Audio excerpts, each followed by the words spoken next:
Alright, so if I seem really, like, almost unprofessionally excited, it's because I just finished watching today's Nintendo Direct, which I didn't really know what to expect from. I just knew Nintendo was having one today. They said it was for upcoming Wii U and 3DS games. Super vague, super general. I thought maybe they were just gonna run down, like, hey, Captain Toad's coming out, just Pokemon, just run down the releases. But it said there was a kind of a lot of announcements. The first of which, and the most exciting of which for me, is the fact that Majora's Mask is getting a 3DS remake. Now, this is something that Eiji Aonuma has been hinting at in interviews for a while. He said, I hear you, like, I hear the fans, I know this is something that people are interested in, just keep talking about it, and buy Ocarina of Time on 3DS if you actually want this to exist, and I guess something went right, because now this is finally going to happen, and I'm so pumped. Like, Majora's Mask is, I think there are certain people in the world for whom that game just really resonated. People who played it at the right time or at the right age, and for me, like I'm one of those people, absolutely. And it's because Majora's Mask is so weird to the point that it's almost an un-Nintendo-y Nintendo game. Like, it's so fucking risky and dark and like scary, and it's very much unlike the type of thing I think Nintendo would make today. Almost, it's almost like something that could only exist in 2000s era Nintendo. And yeah, to see it be remade is really exciting to me, but it also raises a lot of questions. And I think if you listen closely to what Iwata said in that Nintendo Direct, good to see Iwata back, by the way, but if you listen to what he said in today's Nintendo Direct, there are some hints as to what they're thinking about in terms of working on this game. Like, Ocarina of Time 3DS as a port was a pretty straightforward undertaking. Like, obviously they changed a lot, they redid so many textures and so much of the geometry. And as you know, they like adjusted the water temple difficulty, but that game stayed largely the same. Majora's Mask is a fucked up, broken game. Like, I love it dearly, but it doesn't really work exactly in 2014. For those who don't know, Majora's Mask is a game that takes place in real time, but not real world time, over the course of the last 3 days before the apocalypse. And to accomplish things, you have to travel back in time, get to certain people at certain dates, follow them around. And very often in the game, what would happen is you would be like in the middle of a dungeon or solving something, and the game could just end. You could just run out of time and have to teleport out, start the world over, lose your progress on the dungeon.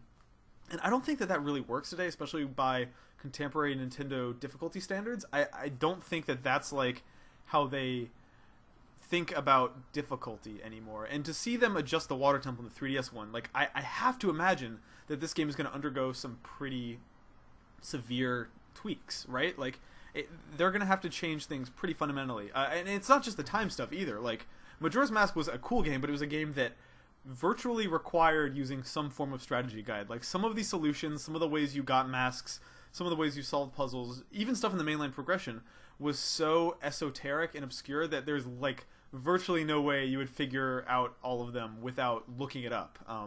I remember I had two different Majora's Mask strategy guides as a kid. I don't know why, but I had two of them somehow.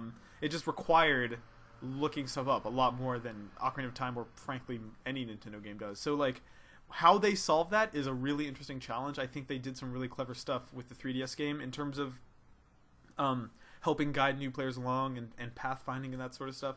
But yeah, mostly just my main emotion is being thrilled that this is real.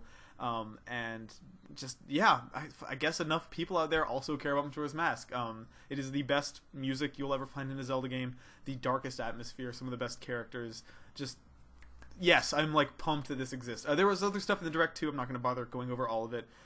But we got to see a little bit more of Codename S.T.E.A.M, which is the new game from the developers of Fire Emblem Awakening, and I'm still not 100% sold on the art style and general vibe of that game, and just the real-world characters and prominent fictional characters in it. The reason I loved Awakening was the writing, and for me it comes down to whether or not they get 8.4 to do the localization again, because that's my criteria for what makes a good strategy game from that team.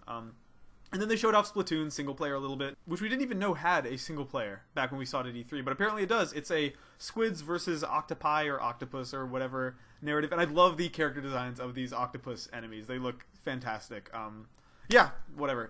I just think that 2014 in general, not to get like too off topic and too broad, but it's like, it's been such a really good time to be a Nintendo fan, and it's something that just as someone who grew up on Nintendo consoles, I love this second act of every console, where for the first half of a console, there are no games to play, and it's just this tragic nightmare, and everyone is like, oh, Nintendo, like, they're not selling them, no one's gonna buy the 3DS, or the DS, or the Wii U, and then there's always this, like, bizarre comeback story that somehow we've never learned, like we've never seen the pattern. There's always this like uptick of like, oh shit, now there's like 5 games that I literally can't not play. I have to go get a Wii U now. Yeah, I don't know. Every Nintendo Direct for some reason gets me really, really excited. And maybe it's the format, maybe it's because it's like a miniature E3 press conference every month or so. But it's with Smash on the horizon, I'm just finding myself really, really actively excited about first-party Nintendo stuff right now. It feels good to be excited about Nintendo again. It's something I haven't felt in a couple years. So, anyways, that's just sort of my thoughts on some of the announcements today. If you want to subscribe, I am doing a lot of videos on this channel now. I have plenty of free time, obviously, so it's just going to be a bunch of stuff like this, gameplay videos. I've actually got a Captain Toad gameplay impressions piece going up tomorrow, which I'm looking forward to spending the rest of the day and the night editing by myself. But anyways, yeah, look forward to that. I'll keep making videos, and if you want to talk to me, you can talk to me on Twitter or talk to me in the comments, and we can hang out there. But yeah, see you guys.